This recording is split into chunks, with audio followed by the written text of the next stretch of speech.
Greetings, you are listening to the Scars and Guitars podcast series and also syndicating for the A-List Online. My name's Andrew Mackay-Smith, and what follows on this particular instalment of the show is a conversation between myself and Trevor Strnad from the outfit the Black Dahlia Murder. The reason for the conversation is to promote Black Dahlia Murder's upcoming tour of Australia with Aborted and a band whose name on the flyer I can not read at all, so apologies for that, but there are 3 bands on the bill, I believe. I'll read out some dates. All in September. On the 21st, they're in Perth. On the 22nd, they're in Adelaide. On the 23rd, they're in Melbourne.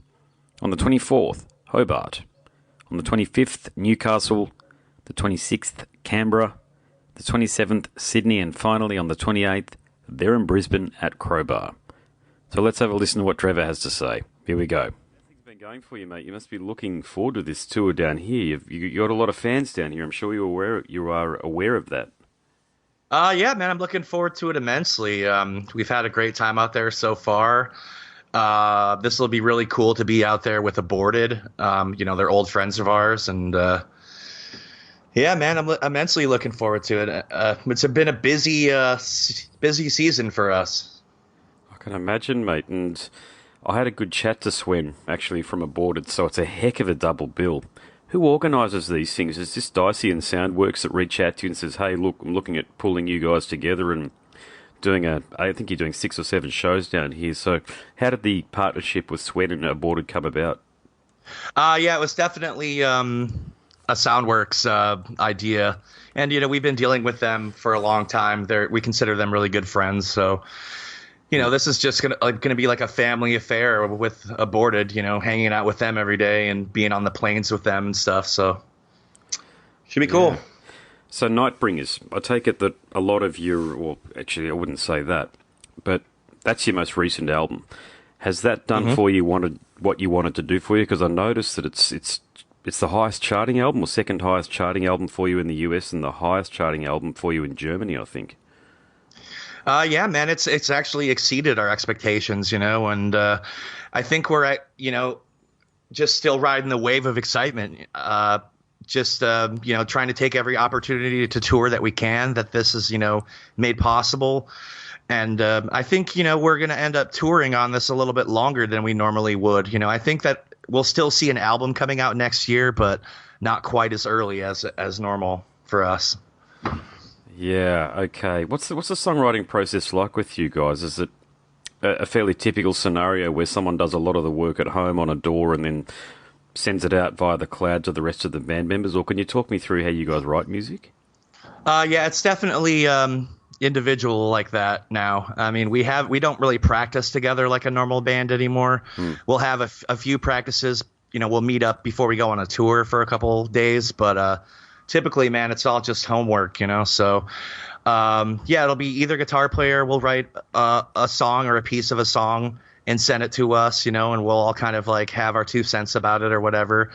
And by the time that I'm writing lyrics on it, I mean, it sounds great. It has like programmed drums that sound pretty realistic. It has bass. It has both guitars.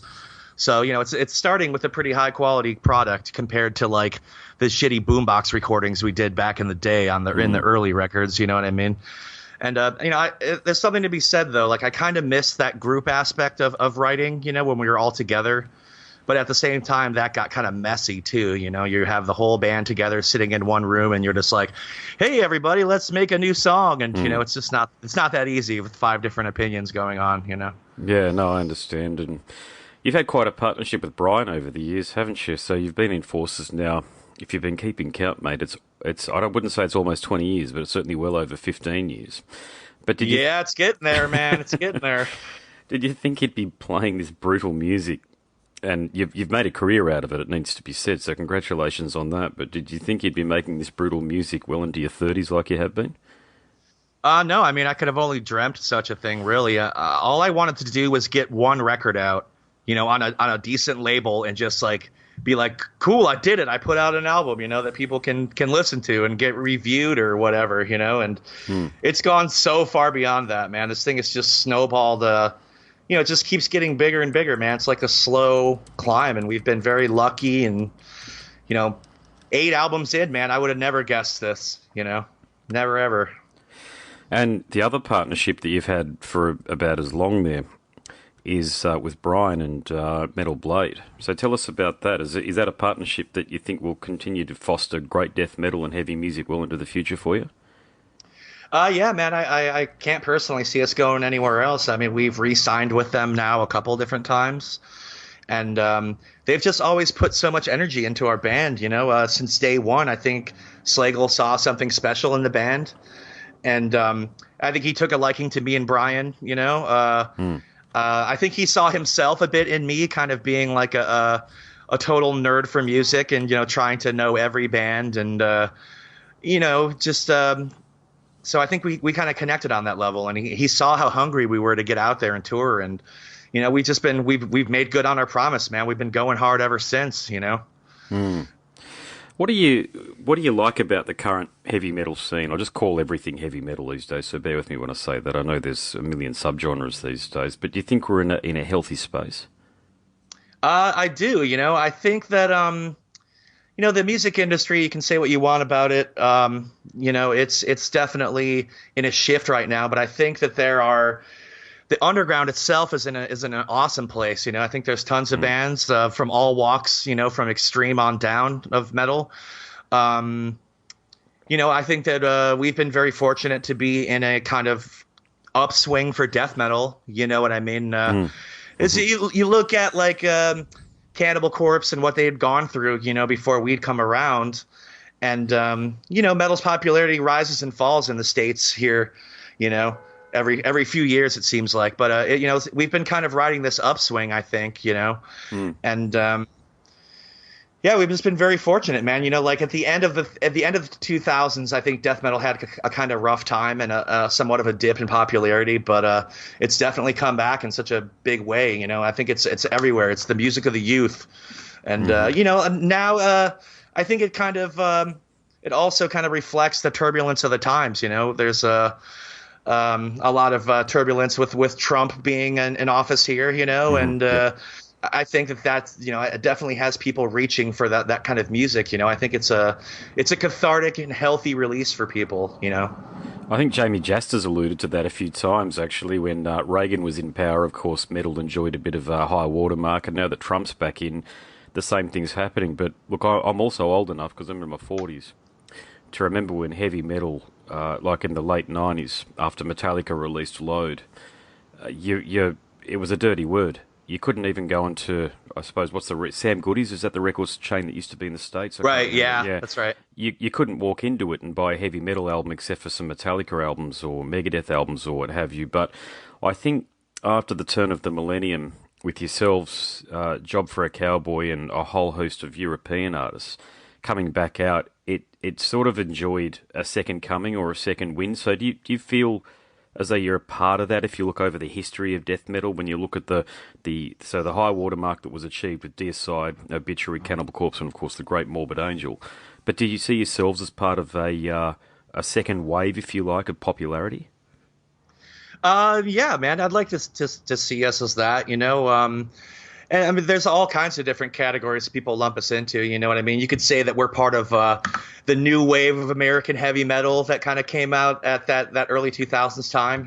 Lamb of God and On Earth, and there's been all kinds of categories we've been lumped in. But I've always seen the band as a death metal band, so I'd like to think that we're on that second wave of popularity. Since the 90s, it's cool. It's really cool. I mean, there's a lot of young bands that have contributed to this whole thing. Job for a Cowboy definitely is another big one.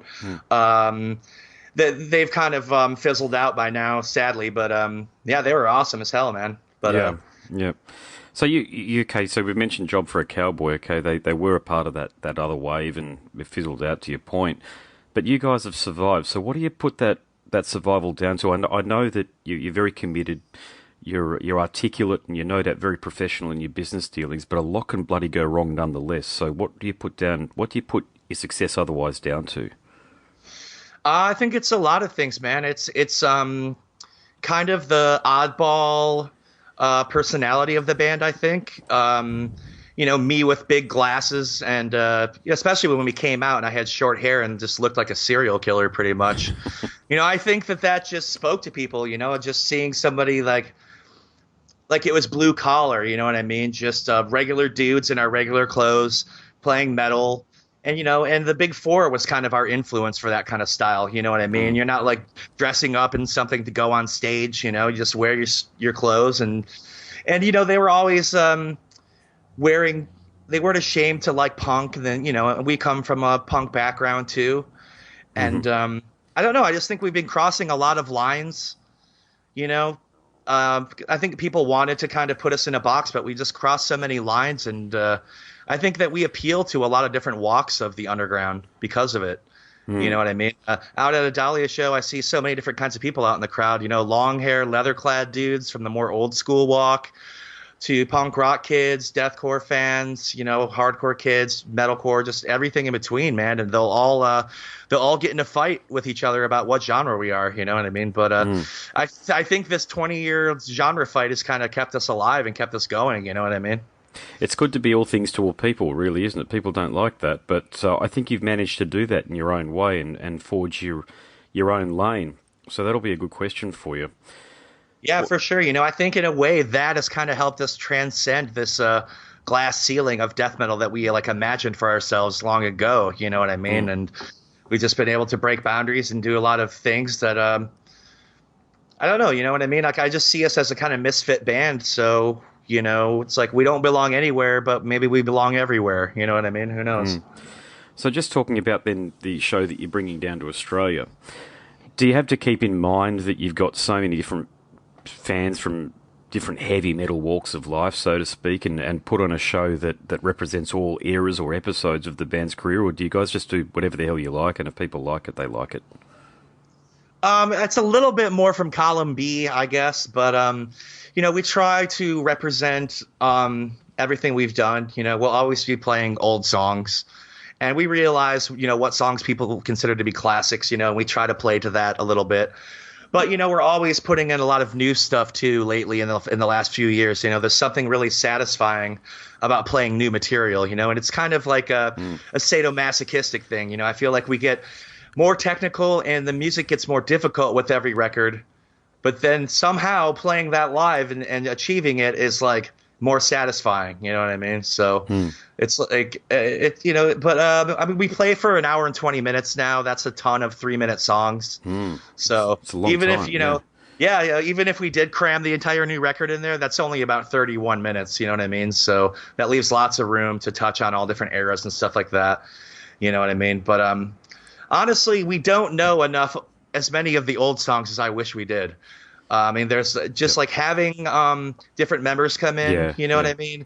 Or it seems like we were always kind of like having crunch time to get everybody caught up on a set list, you know what I mean? So there's certain albums that people weren't around for, or you know what I mean? There's songs that we haven't even played live, period, that we just recorded on the record that that there's some from the last record even, and Never Black.